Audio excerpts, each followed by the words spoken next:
Mike, thanks so much for joining me today on the Modern Soccer Coach podcast. Excited to have you on. Yeah, excited to be here. Thanks for having me. I just said that I watched your webinar, and we're going to talk a lot about periodization in this here. So there's a few things that I wanted to kind of follow up with you about that presentation. I'll put the link to the webinar so everyone can also go to that and have a look at it. What I really enjoyed about the webinar was like availability. It's a bit of a touchy subject because obviously I'm a coach, and I feel as if availability that we've gone for the direction of now under training players. But you said that in the interview that you're pretty comfortable pushing and striving to get to the match demand. So my first question really is straight off the bat: how do you then balance between getting the players available and then this sweet spot of where getting them primed for the game? Yeah, that's the $1 million question. It's hard to do. It's really tough to sort of try and find that right balance, but it's all about, in my opinion, is not being scared of injuries. They're going to happen. If you're pushing a team hard enough, you're going to get injuries. We kind of quite often take the chats. If we're not getting injuries, is why? Are we training hard enough? Are we doing something? The boys are feeling fresh. It's kind of not always a good sign in our heads. It's kind of the opposite. We want to be pushing them. We want to be getting them as fit as we can. I think it's really important to think about the signings. The players have to be the right players who can actually do what the coach wants them to. If you're trying to fit square pegs in round holes, and no one's going to make it work. So here at Glimt, we've been really lucky. We've made some great signings who kind of come straight in and fit what we need them to do. So it makes my job nice and easy. But then it's just a case of, if they get injured, having protocols in place that get them back as quick as they can. We're quite, good. We're not about blowing my own trumpet, but we're quite good at getting people back a little bit shorter. And again, that's a risk. We kind of explained to the coach, it should be a 6-week injury, for example.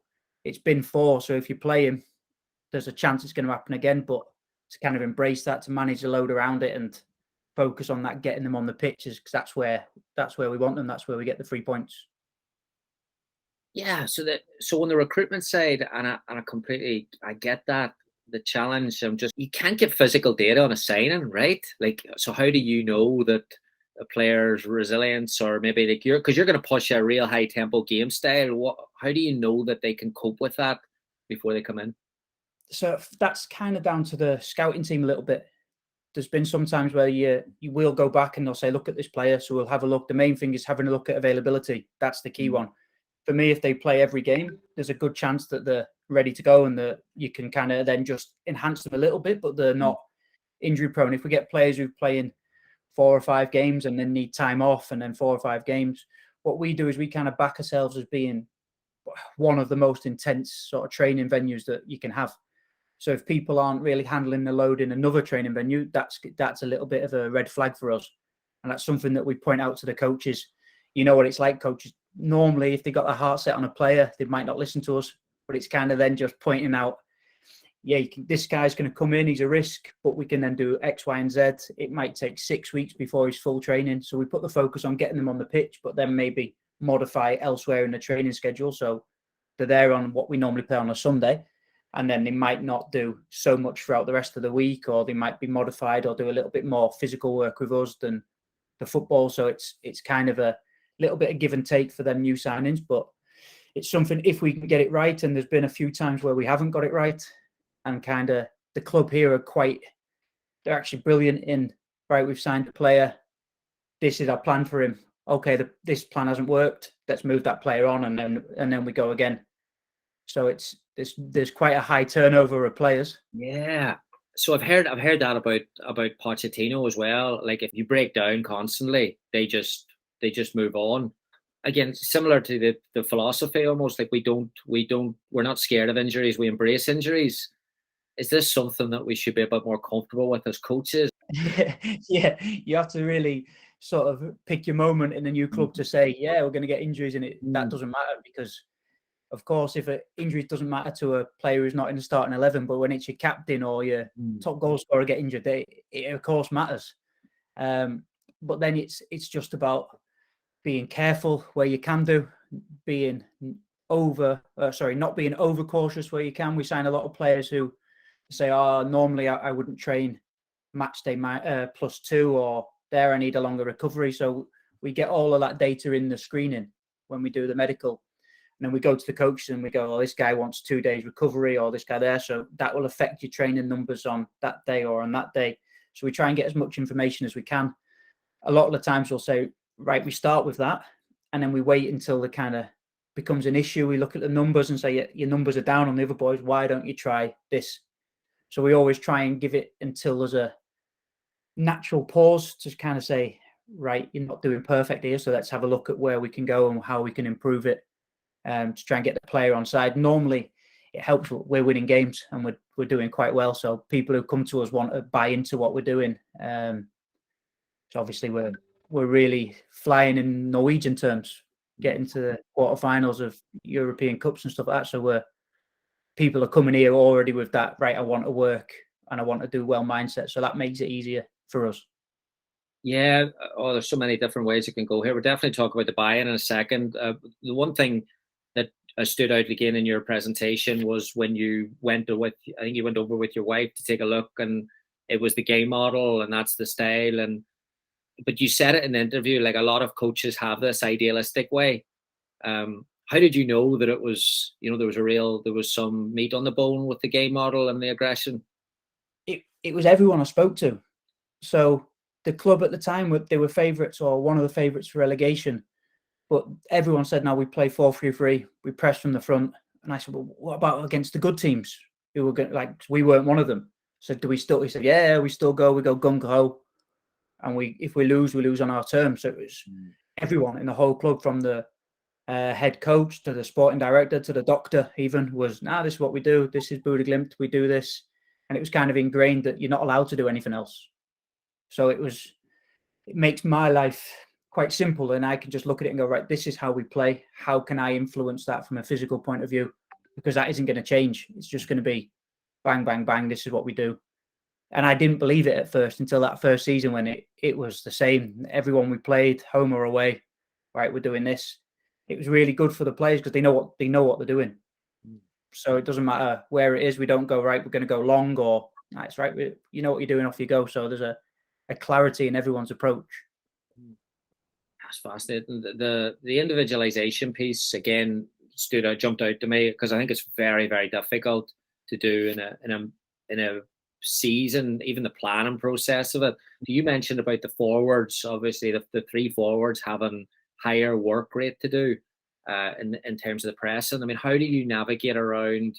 Is it a week-to-week thing? Do you see it at the start of the year that you plan out of what everyone's going to do, or how do you manage that? Yeah, we try and do it with as much notice as we can, but it just has to be evolving. So we try, and the main people we look at are not the starting 11, because they get enough input through the rest of the training.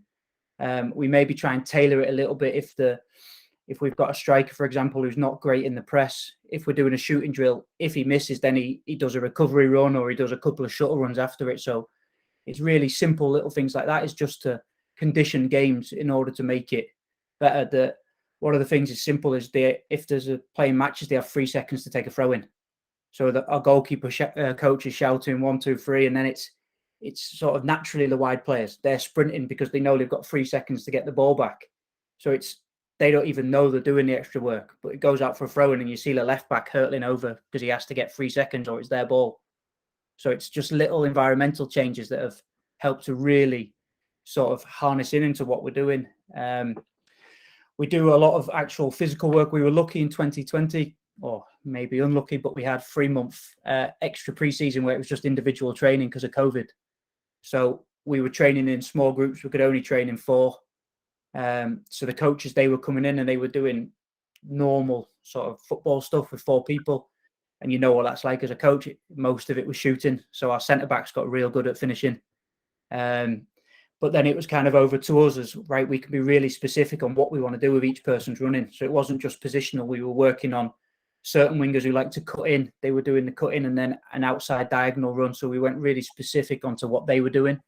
And we were doing that every day for 3 months. So when the start of the season came, the boys were flying, and it's sort of that front three who, I think it was the most points ever scored and goal points and stuff like that. So they all got decent moves. AC Milan, Watford, to name 2 of them. So it worked really hard with them boys. That was good.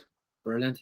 You mentioned in your in your interview your webinar that you kind of got a bit of advice with some people from home at clubs.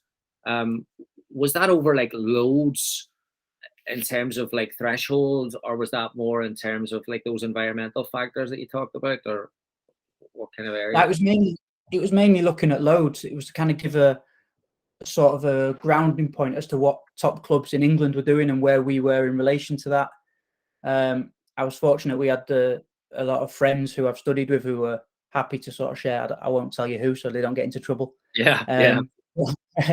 But we were getting a little bit of data off people, so it was good just to see where they were. And sort of the high pressing teams, it was the front three who were the signal players who were doing a lot of that high running. So at the end of 2019, my first season, it was when we were comparing numbers with Premier League teams, we were pretty good everywhere except the front three were down. So that's where we put a lot of focus on that front three as they started the signal, they started the press. So we wanted that movement to be a little bit more dynamic in that front three. So we put a lot more focus on that in 2020 and 2021.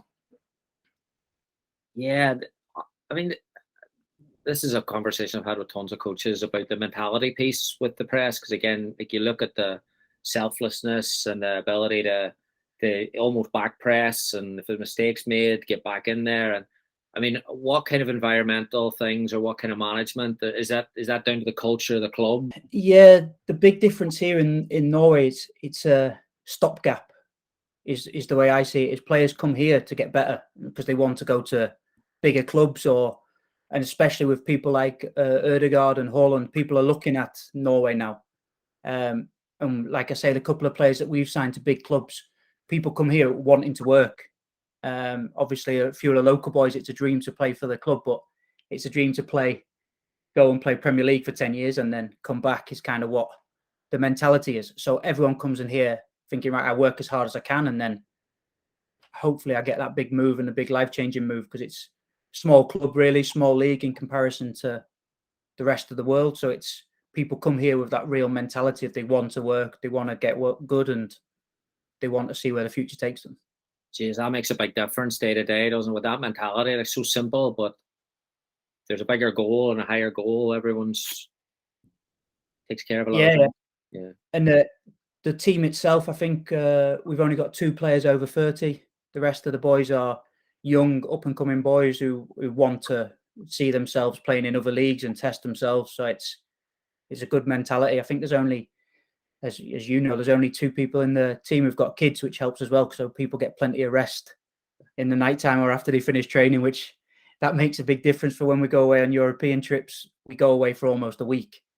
So we can go and really focus on that game. And there's only 2 of them who are kind of worrying about what the wives are doing with the kids. The rest of them are happy as Larry on the PlayStations in nice hotels. So they're happy. So it's little things like that where it's kind of fallen into place that we've just got a squad like that.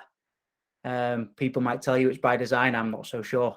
I think it's fortunate. You have to, in football, in my opinion, you have to look at fortune and say, right, things have just connected, the stars have aligned, and we've hit a good spell. Obviously, we're doing things well, but I think it's important to admit that sometimes you can be lucky. Yeah, there are a lot of different dynamics. Like again, I don't know anything about your world, but from trying to navigate through it, there's so many different. Like for example, the buy-in for me fascinates me, because you're asking people to work, and maybe this is down to the age profile and maybe the culture of like the stopgap that you said, but you're asking people to work harder, and with pressing systems, you're asking to work harder for other people. So sometimes they're not even going to get the credit for it. And I'm sure from your point of view, in your world, that's the details as well, the recovery and making sure there's detailed diet. I mean, they're not eating burgers or ice cream, like how do you get that buy-in? Yeah, so when I came in, the food at the club, it was fantastic. It was lovely stuff, but I put on about 5 kilos in my first 3 months. So that's something we really revamped it, and it took a lot of education, working with the coaches, working with the kitchen staff, and kind of explaining this is what we do, this is what we want.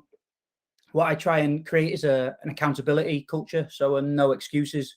So the boys come in, if they start putting on 5 kilos and the food that we're giving them is burger and pizza, then we have to look at ourselves, and they can say, oh, I'm eating salad at home, but you're giving me burgers.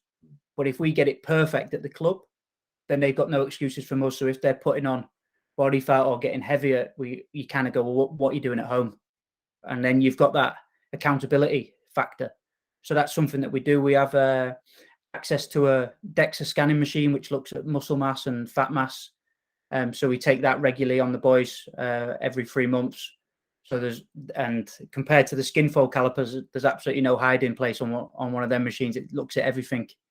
So that's perfect. So we kind of, the boys know, normally we're quite nasty. And if they've had a break, we say, yeah, boys, you've got a week off, but then you DEXA when you get back. So they know that they've just got to be switched on a little bit to everything. We're sort of on top of them. We try and give them as much as we can. But like I say, do that in relation to then you've got no excuses if you're not performing or you're doing things wrong or you're not looking after yourself away from work. It's kind of then you've got to look at yourself a little bit. And that's the culture, that's the performance that we're looking for. And yeah, it seems to be working quite well at the moment. Fantastic. Live data, you mentioned about using that there. Again, it's something that I think as coaches we look at, and it's always like in our ideal world, someone's done too much and we can pull them out just at the right time. But I wanted to ask you about, what if it's the other way around? Like, what if it's halfway through the session and Johnny hasn't got to the level he needs to? What are some ways you manage that? In the 3.5 years I've been here, we've never pulled anyone out for doing too much. That we don't do it. That we do it the exact opposite. So we have depending on what day we're doing stuff. So if it's a big play focus and we're looking for high speed meters, we just monitor it. If the boys haven't done enough, so usually in the big play in training, the centre backs maybe haven't done where you'd want them to in relation to a game. So then they all know that they stay and they're doing extra running after. So it's always to do that extra little bit after. We kind of let the coaches do their thing during training. And then we might go, right, you owe me 50 meters of sprinting, or you owe me this. And then that's kind of not how we look at it. Yeah. What kind of staff do you have helping you with that? So at the club, we've got myself, 2 full-time physios and a full-time fitness coach. So we all it's a little bit of a family-run club. So everyone does a little bit of everything. It's kind of horses for courses.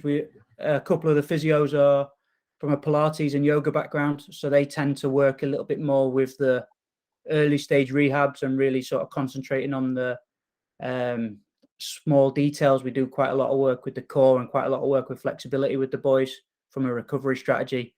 And then it's kind of down to us and the physical coaches to push them when they're getting back onto the pitch in that sense. But it's if anyone's next to the iPad, they check it. So it's kind of whoever's free, and we all kind of a bit adept to muck in with everything.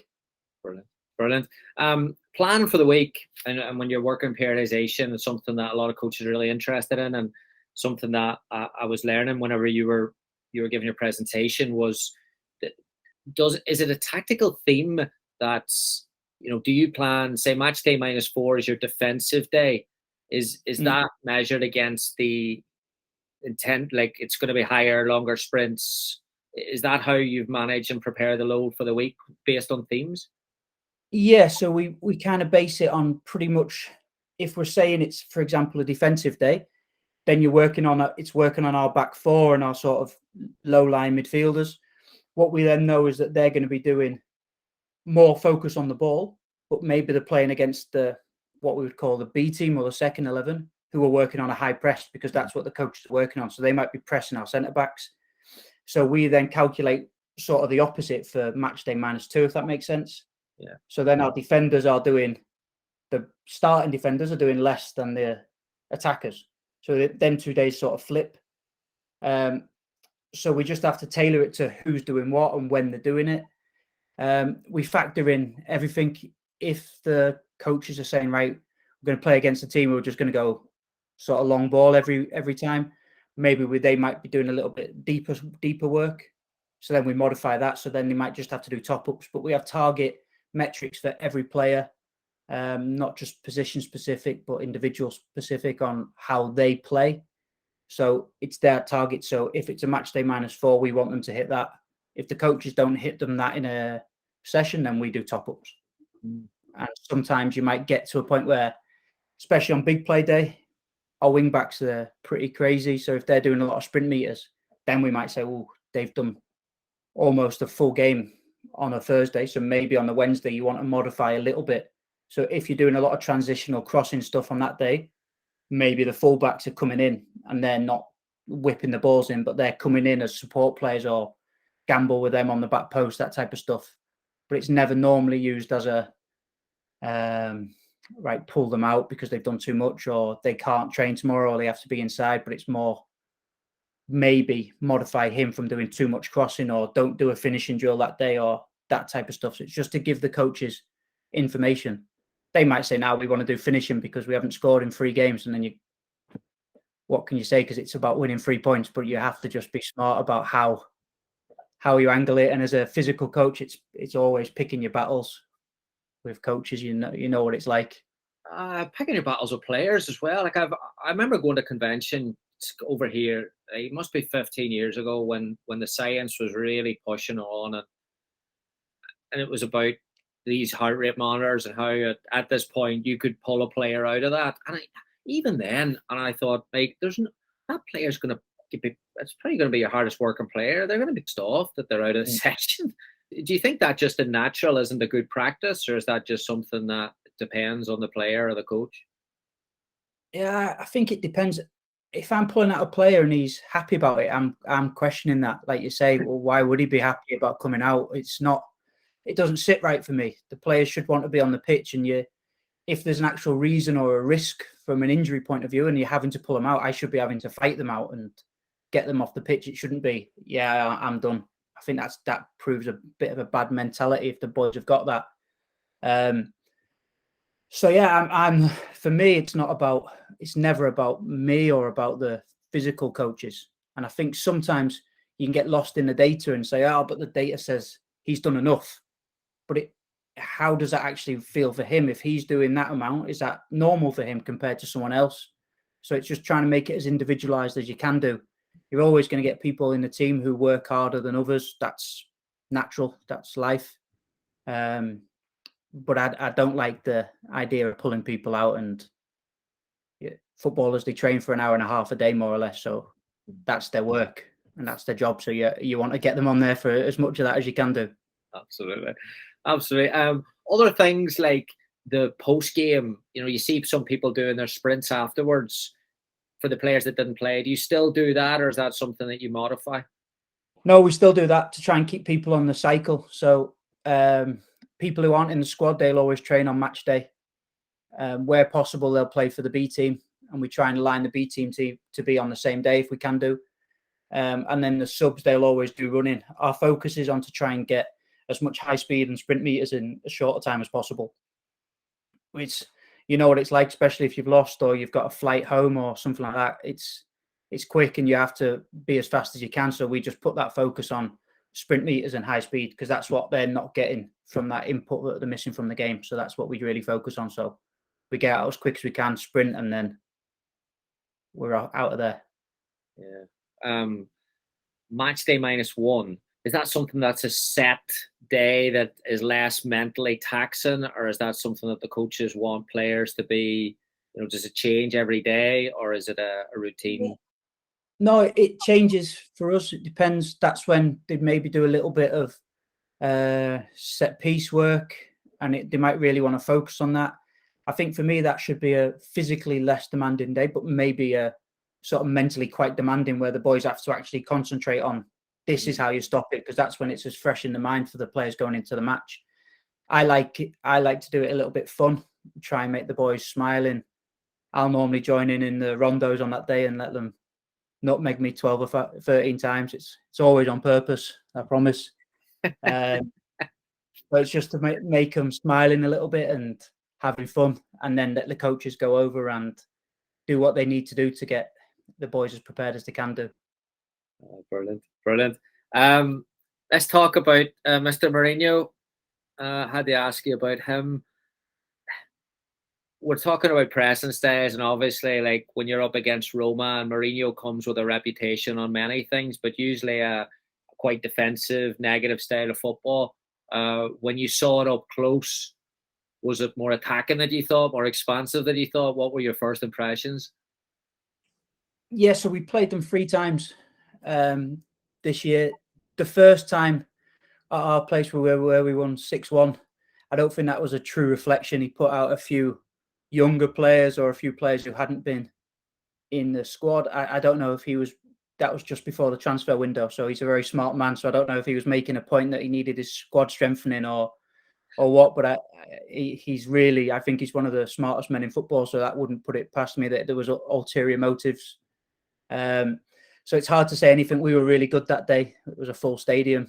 But he said in the press that our first team's better than his B team. And I think he was right on that. When we went over to Roma, the first time, that was 2-2.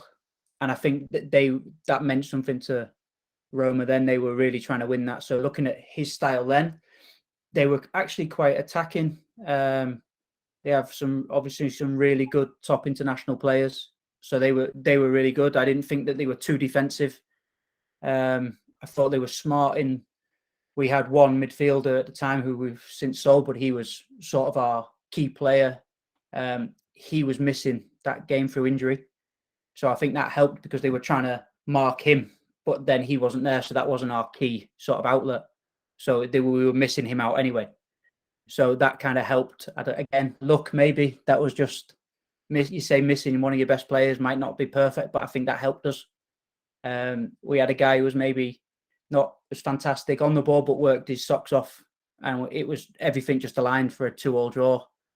I tell a lie, actually, we played them 4 times. So we beat them at home again in the quarterfinals. I didn't think they were just a standard team then, but when we went away the second time, they were unbelievable. The way they had them playing, we lost 4-0 and we went out of the quarterfinal. That's the most attacking I've seen one of Mourinho's teams. They were fantastic.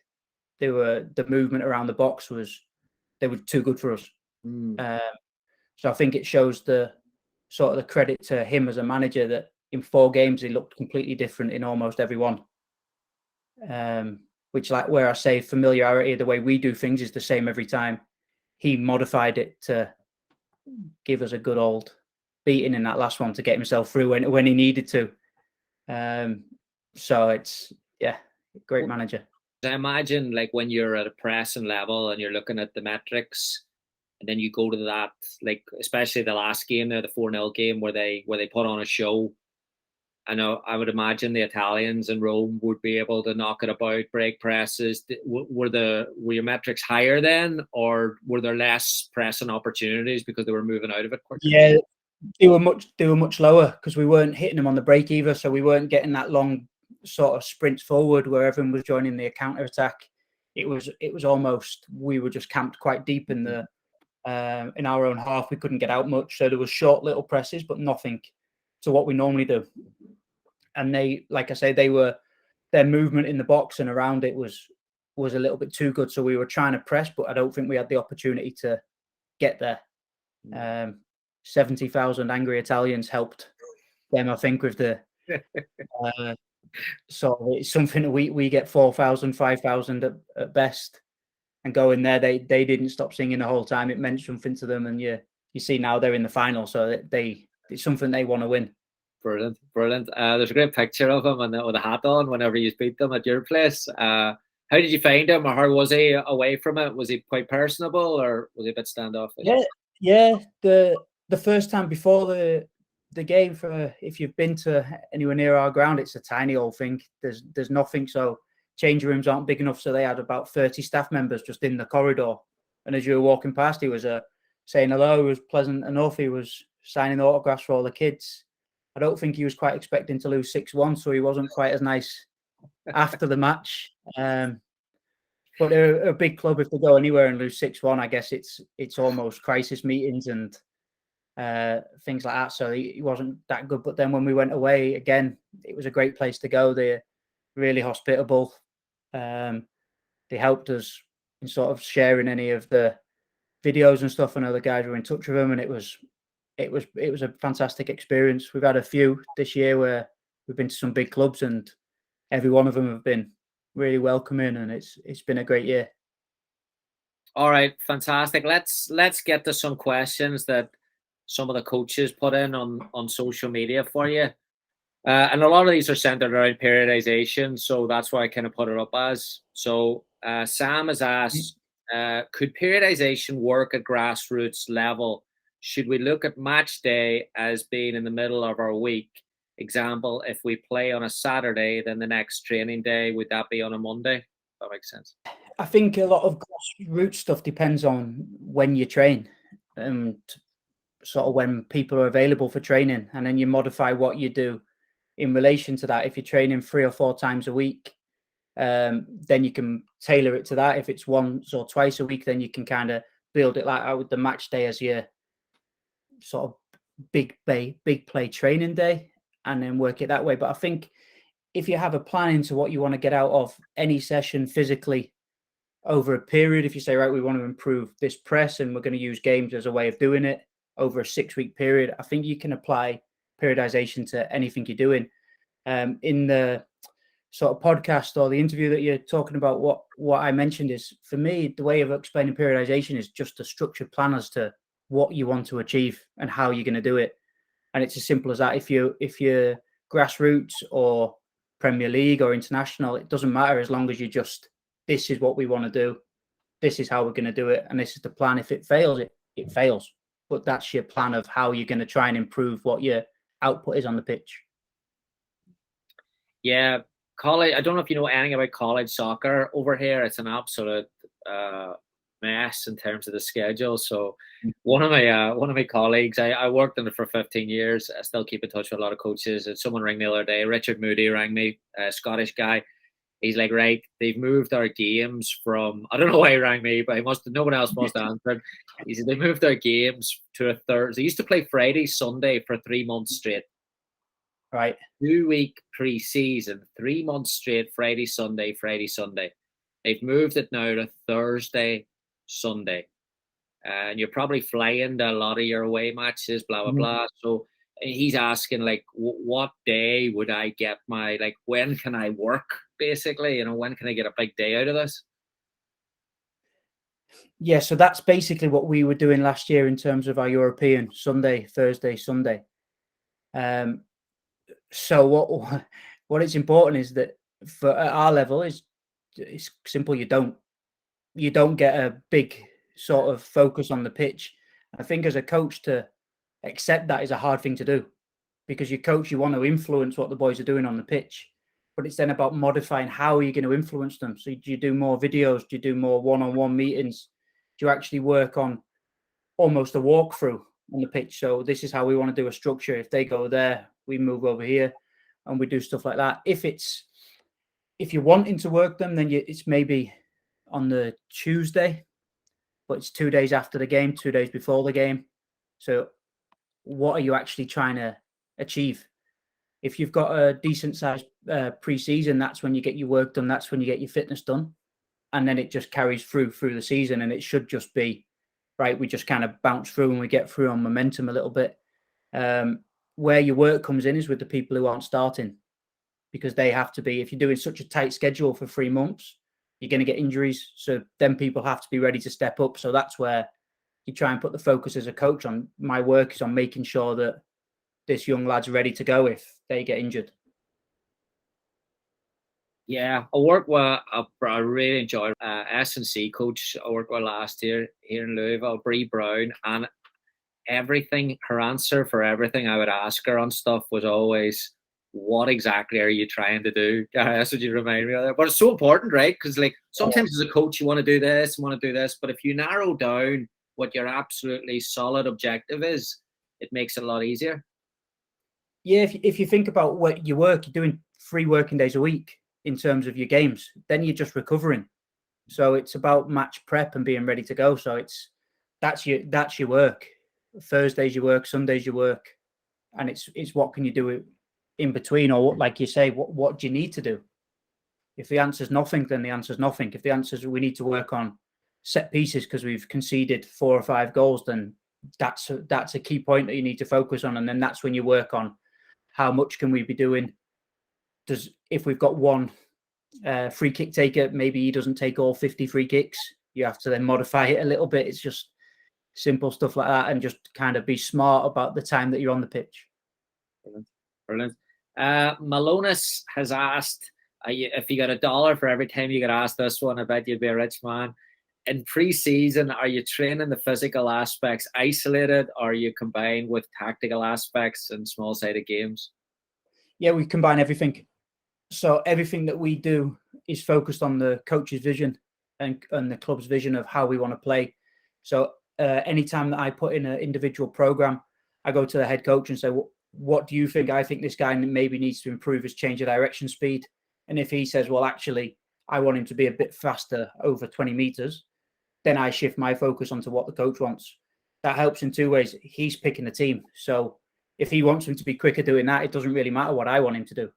So that helps in that way. But then also from the buy-in from the player, if I'm saying, look, the coach wants you to get better at this, and it gives you a better chance of playing or a better chance of pushing on, he's already going, all right, brilliant.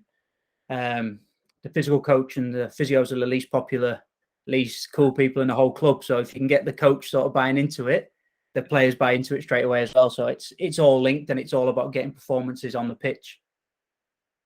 Brilliant. JT has asked, without technology, how can you know when players are fatigued? It's tough. There's a few simple things that you can do. Simple daily wellness score. So if players are just filling in they can do it on the phones now. There's plenty of apps for it where you can just sort of fill in how well did they sleep, how tired early after the last session, how tough did they think the last session was. Just stuff like that kind of gauges and lets you as a coach decide, all right, maybe we can push a little bit harder, or wow, everyone said it was a 10 out of 10 tough session yesterday. Maybe we need to come down a little bit from that. So that's quite a simple reporting system. For me, any data you use or anything that I'm telling the coach is just to kind of prove to him what he already knows. He's the expert of watching football. So if he says, oh, did this player didn't run? And I go, yeah, you're right, he didn't. That's what the numbers are there for. That's what the technology is there for, to make sure the coach's eye's right, or to reaffirm what the coach believes he sees. So I think you can do it as a coach if you're experienced and you know what your sort of plan is and what you're looking for. The technology is just there, just as a support network. Yeah, I know a lot of coaches over here, and actually this is my last one where it's along those lines from Gerardo, or Eddie Gerardo. He's asked about how to plan the loads efficiently without trackers. I think a lot of coaches over here feel as if because they don't have the technology at youth level that they're missing out. What advice would you have for them? Yeah, you can plan it as much as you want, but it's down to the players. What are they doing on the pitch? If they're playing games and you're winning every week, it's about what your eye sees. If you're thinking, wow, we look slow compared to that opposition, or maybe our wingers could be a little bit quicker down the line, or if you've got a particularly fast striker, why isn't he running behind? And then it's if you haven't got the technology, you just use your training and use your ability as a coach to kind of say, well, I want you to do more of that. So he trains a little bit more of that. And it's about putting him in situations where he does more of what you want him to do. You might say, okay, he's getting a little bit tired. So if you've got two strikers, you just work one at a time. So then they do half and half. So it's just reaffirming what you, like you say, what you want to achieve. And it's about being specific for individuals, for positions, and trial and error. If you're pushing people and you go, oh, we look tired in that game, then you take it down the next week. If you go, oh, we weren't sharp enough, you pick it up. And it's just about using that knowledge. I think, like you say, the technology is really good, but it can often be a little bit of a clutch where people are going, oh, well, maybe I need this or I don't. Or I think it's just there to support. And that's what myself or physios were, the term support staff, and that's there for a reason. It's just to try and help the coach do the best job with the players. So it's good for me. If I don't have to speak to the head coach, then it's perfect. It means he doesn't need my support. So the less you need from technology and from other people, the better you're doing. Do you think that's a great point, but do you think that is sometimes a challenge for a young physical coach or S&C coach, where they're coming out with a lot of ideas, a lot of energy, and a big degree, and they're thinking, I need to impact this environment right away? And sometimes it's about, like you said, they're standing back and supporting.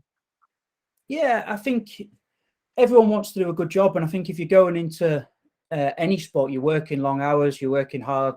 So you kind of want to be helping. And it's all about, you can't be on the pitch heading goals in yourself, so you have to sort of try and impact where you can.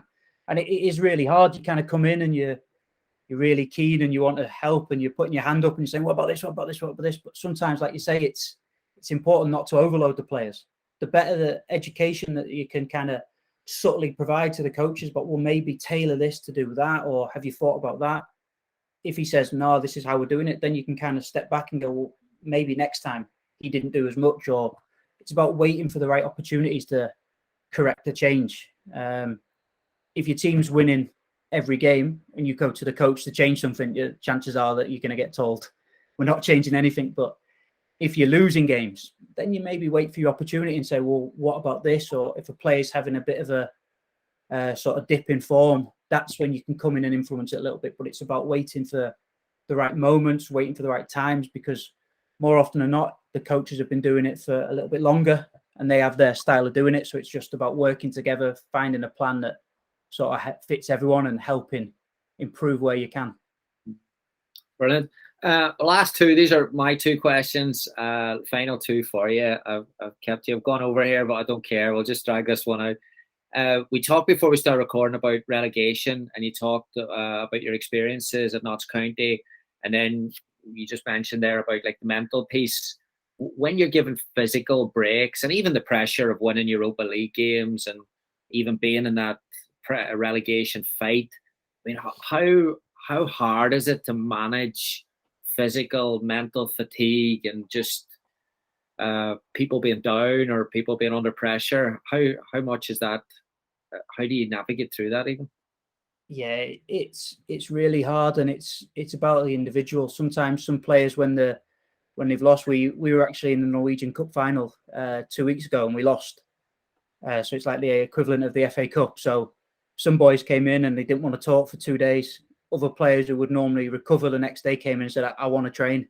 And it's being a little bit flexible. And I was really surprised. One guy, he's a nightmare to get on the pitch most of the times. But after that match, he said, I just want to train and I want to train full and sort of get it out my system. So for me, I was looking at it from a periodization going, he shouldn't be anywhere near the pitch.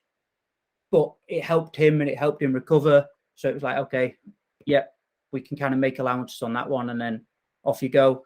The main thing for me is where you can treat them like normal people, it's about being a normal person. So if you have a day off, for me, that means a day off. You don't wear your kit. You don't get told to come in, not even for press, nothing. And it's trying to be as sort of away from it and as a normal human as you can. I think that's the best way of switching off. The culture of the boys up here, we're surrounded by mountains and lakes and all sorts. So boys will go fishing and go walking up mountains on the days off. So it's quite easy to get them away from it compared to when I was in England and there's not much else to do than a coffee. And then you get fans coming up to you and the boys don't really get that escape. Whereas here, it's quite easy for them there's no people up here. So it's quite easy for them to disappear off into the hills or go fishing and they can kind of get that a little bit of alone time. And I think that's important to promote. A lot of the times boys ask if they can come in for treatment, but for me, I say only if it's really needed. If you don't need to, stay away from the place and sort of clear your heads, and then we get back into it 2 days later. Yeah, but what about you? So like you mentioned there about the 24/7 nature, like I do think, yeah, like support staff, we're all working, but I've seen the physical staff work harder and longer than anyone else because they're doing those sessions when they're reserves. When do you get some time to take away with your family?